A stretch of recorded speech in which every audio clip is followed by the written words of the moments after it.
Bonjour, vous allez bien? Bon, je ne sais pas si vous êtes au courant, mais du 10 au 12 novembre prochain va se tenir le sommet Finance en commun en marge du Forum de Paris sur la paix.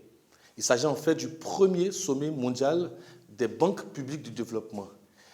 Qu'est-ce qu'une banque publique de développement? C'est ce que nous allons voir aujourd'hui.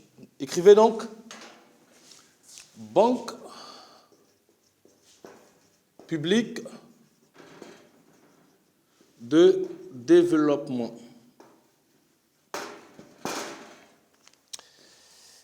Alors, une banque publique de développement, c'est une banque. Voilà, elle n'est pas commerciale et ne propose donc pas de services de gestion de comptes individuels ou de crédit à la consommation. On l'appelle aussi institution financière de développement. Notez ça. Alors, la banque de développement est détenue par les organisations régionales, donc les États, les organisations infranationales, avec pour mission de préserver un certain équilibre entre offre et demande au bénéfice des entrepreneurs, des ménages ruraux, des femmes et des jeunes, même quand les conditions ne s'y prêtent pas.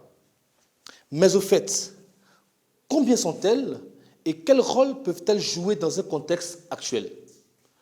Faisons ensemble donc un tour d'horizon des principales caractéristiques de ces institutions financières, pas tout à fait comme les autres. Alors, ce que je peux dire, c'est qu'actuellement dans le monde, on dénombre 450 banques publiques de développement, dont 95 sont en Afrique, avec en moyenne à peu près une vingtaine en Afrique de l'Ouest. Parmi celles-là, 2 sont régionales, et vous les connaissez certainement. Il s'agit de la Banque ouest-africaine de développement, la BOAD, et la Banque d'investissement et de développement de la CEDEAO, la BIDC. Alors, qu'elles soient aussi bien nationales que régionales, ces banques publiques de développement dans la sous-région investissent dans des secteurs stratégiques comme l'énergie, l'industrie, les TIC, l'agriculture, les minéraux, le secteur financier, le commerce de détail, quoi d'autre encore, l'infrastructure, la santé, l'éducation, ainsi de suite. Et ces banques-là donc jouent un rôle décisif, notamment pour contrer les crises à travers une large palette d'outils financiers. Par exemple, ça peut être des prêts, des garanties, des fonds propres ou des quasi-fonds propres. Je sais, c'est très technique, mais soyons un peu plus pratiques. En Afrique de l'Ouest, à quoi servent ces banques publiques de développement? Prenons le cas de la BOAD, l'une des banques régionales. Face à la crise à coronavirus, donc face à la Covid-19, elle a mis en place un programme de près de 200 milliards de francs CFA pour soutenir les plans de riposte des États.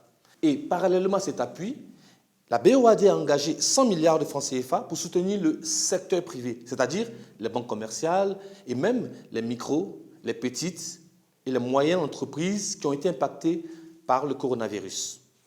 La Banque ouest-africaine de développement intervient également dans des secteurs comme l'énergie, la sécurité alimentaire et celui de la finance climat. Sur ce dernier point, elle appuie également les États et le secteur privé dans le développement et le financement de projets environnementaux avec un impact bien marqué sur les objectifs de développement, ce qu'on appelle aussi les ODD. Il en est de même pour la BIDC. Alors, il faut souligner que toutes ces actions-là sont rendues possibles grâce au soutien de partenaires comme la Banque africaine de développement, la BAD, ou encore l'Agence française de développement, l'AFD, qui est un partenaire tant technique que financier de longue date. Et cette coopération s'étend à divers domaines, le renforcement de capacités, la lutte contre le blanchiment de fonds, le terrorisme, les appuis en matière environnementale, le pilotage financier, ainsi de suite. Quand j'ai dit tout ceci, je voudrais quand même vous rappeler un adage qui dit que l'union fait la force.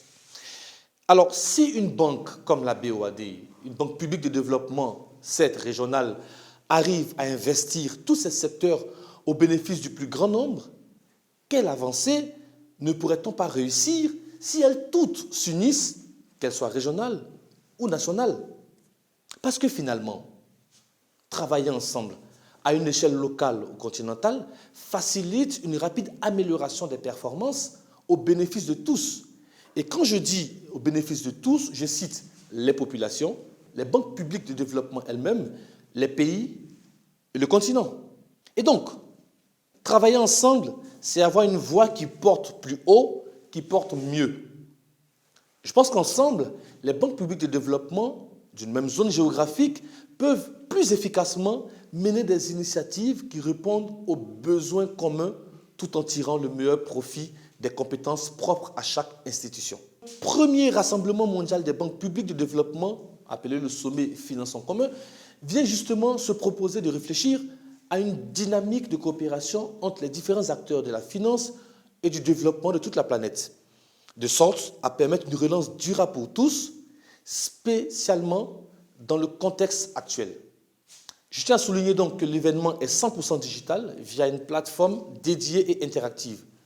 Toutes les informations sont donc disponibles sur www.financeincommon.org, www.financeincommon.com. Est-ce que vous avez des questions ?